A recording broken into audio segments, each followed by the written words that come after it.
네, 요즘 온수 매트 쓰는 분들 많은 것 같아요. 이 전기 매트보다 장점이 많다라고 인식되어 있는데요. 네, 그런데 최근 온수 매트도 전자파 논란이 불거지면서 불안해하는 분들 종종 봅니다. 자, 그래서 온수 매트에 대해서 자세히 좀 알아볼까 하는데요. 모은희 기자가 취재를 했고요.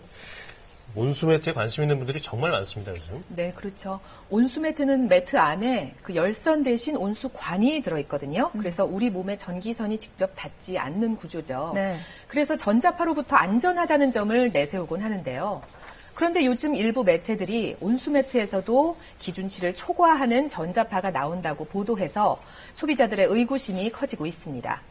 오늘은 온수 매트를 둘러싼 여러 가지 궁금증들을 정리해보고요. 안전하게 온수 매트를 사용하는 요령도 알려드립니다.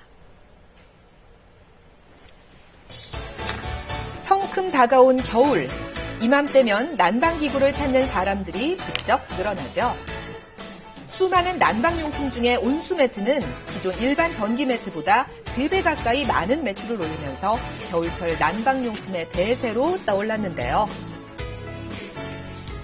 전기 매트처럼 열선을 이용한 난방 방식이 아니라 물을 뜨겁게 데워서 매트 속 호스 안에서 돌도록 한 온수 매트. 소비 전력도 전기 매트보다 낮아서 전기 요금이 오른 요즘 결전용품으로도 주목받고 있습니다.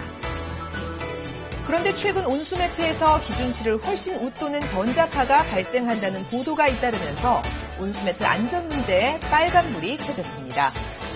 차가 쓰고 있는데 안 쓸 수는 없고 쓰는데 조금 떳떳했다가 그냥 제기하면 또 껐다가 또 켜고 지금 당분간 그러고 있어요. 날씨가 추워져서 필요해서 사긴 샀는데 기사를 보고 그런 내용이 있어서 좀 불안한 느낌이 없지 않아 있었습니다. 겨울철 난방비 걱정을 덜어보고자 올해 처음 온수 매트를 구입했다는 이 주부. 지난달부터 온수 매트를 켜놓고 지내고 있는데요. 전자파 논란이 있은 후 혹시나 아이에게 안 좋을까 싶어 걱정이 많다고 합니다. 아이 자는 방만큼은 전자제품을 하나도 들여놓지 않고 그냥 재우고 있거든요. 근데 지금 날씨가 추워지고 하다 보니까 온수매트는 지금 들여놓고 재우고 있는데 보일러 통해서 지금 나오고 있다고 하니까 그렇게 믿고 조금 그러니까 문을 좀 열어놓고 보일러통 밖에다 놓고 이렇게 연결해서 잠을 자다가 나중에 끄고 그렇게 지금 사용 중이거든요. 겨울철 인기품 온수매트. 어떻게 해야 우리 아이들도 안심하고 사용할 수 있을까요? 온수매트는 물을 끓이는 보일러 부분과 끓인 물이 돌아다니는 매트 부분으로 나눠져 있죠. 온수를 쓰니까 전자파의 위험이 없다. 사실일까요?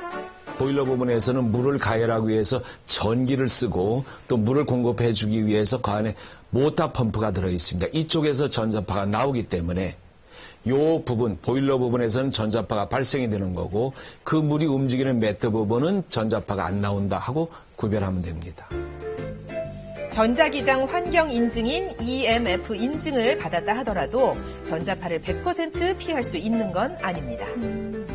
실제로 보일러를 바로 옆에 두었을 때와 30cm 떨어뜨려 놨을 때 전자파 수치를 비교해 봤는데요. 네.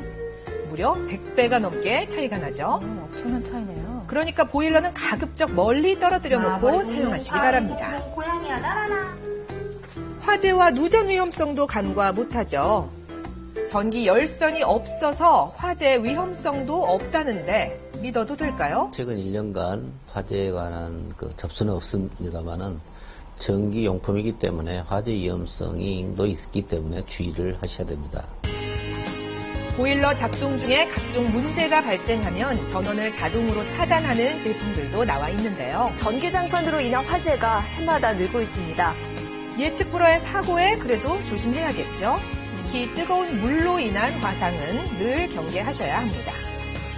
장시간 외출하실 때는 코드를 플러그를 뽑고 외출하시고요. 두꺼운 이불이라든가 또는 라텍스와 같이 사용한다면 화재 위험도 있습니다. 이걸 피하셔야 될 것 같습니다. 장점이 많지만 소음 문제는 온수매트의 주요 단점으로 꼽히는데요. 소음 없는 온수매트 가능할까요? 온수매트 같은 경우에는요, 자연순환 방식과 모터순환 방식이 있는데요. 자연 순환 방식 같은 경우에는 이 오토 순환 방식에 비해서 상대적으로 가열 시간이 좀 길지만 이 소음이 없다는 게 가장 큰 장점이고요. 오토 순환 방식 같은 경우에는 이 약간의 소음은 동반되지만 가열 시간이 빠르다는 게 장점입니다. 소음에 민감하신 분들은 수면에 방해를 받을 수도 있다니까 그런 경우 온수 순환 방식을 미리 확인하시기 바랍니다. 그럼 온수 매트 어떻게 써야 할까요? 수면 중에는 평소보다 온도 변화에 둔감해지기 쉬운데요. 열에 장시간 노출되면 저온 화상을 당할 수도 있으니까 체온과 유사한 37도에 맞추고요. 자기 전에 1시간 정도 데워놨다가 끄고 남은 열을 이용하는 것도 방법입니다. 장기간 보관할 때는 반드시 물을 모두 뺀 후 온수관 입구의 물때를 깨끗하게 제거하고요. 배관에 따라 매트는 접어도 되는 게 있고 반드시 말아서 보관해야 하는 것도 있으니까 잘 확인해야 고장 없이 다음 겨울을 날 수 있습니다. 전기용품 안전인증을 받은 제품인지 확인해두면 좀 안심이 되겠죠. 기술표준원 제품 안전정보 사이트에서 인증 제품을 확인할 수 있으니까 꼭 찾아보시기 바랍니다. 본격적인 추위가 시작되는 12월, 올바른 온수매트 사용법을 꼼꼼하게 확인하셔서요. 난방비 걱정 한시름 덜 수 있는 따뜻하고 건강한 겨울 보내세요.